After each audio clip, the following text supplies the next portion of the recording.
Donc je vais passer la parole à M. Dorian Chériou en disant qui mieux que Dorian pour nous témoigner de son vécu, de son expérience de patient asthmatique sévère, ayant fait le choix de devenir bénévolement patient expert. Tu es sportif de haut niveau puisque tu es le premier marathonien asthmatique sévère, et ceci depuis quelques jours avec le marathon de Paris.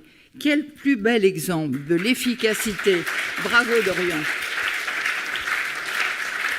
J'ai découvert l'éducation thérapeutique et je pense que, effectivement, on l'a dit, l'éducation thérapeutique, c'est quelque chose qui n'est pas assez promu aujourd'hui et pourtant, c'est quelque chose pour nous patients où on reprend notre souffle. Je pense qu'il faut le dire. Et donc, je me suis formé en éducation thérapeutique pour devenir patient expert, pour faire voir aussi aux autres patients qu'il est possible de faire des choses, malgré que cet handicap invisible respiratoire, qu'il soit sévère ou pas, eh ben, on peut faire des choses. Cette année, effectivement, j'ai couru ce marathon avec le professeur Marchand-Adam, qui est pneumologue à Tours. L'activité physique, c'est quelque chose qui doit faire partie de l'ordonnance du patient, qu'il soit respiratoire, asthmatique, BPCO, fibrose ou autre pathologie. On doit développer ces structures d'activité physique adaptée, ces structures de rééducation à l'effort, parce que on peut pas laisser les patients se sédentariser, on peut pas se dire que finalement l'essoufflement c'est quelque chose où on va apprendre à vivre avec. Non, on n'apprend pas à vivre essoufflé, on n'apprend pas à vivre en toussant. Si j'ai un mot à conclure mon intervention, c'est vraiment de développer cette activité physique et ce lien social qui se fait aussi, parce qu'il y a aussi ce lien social qui est important pour nous patients afin de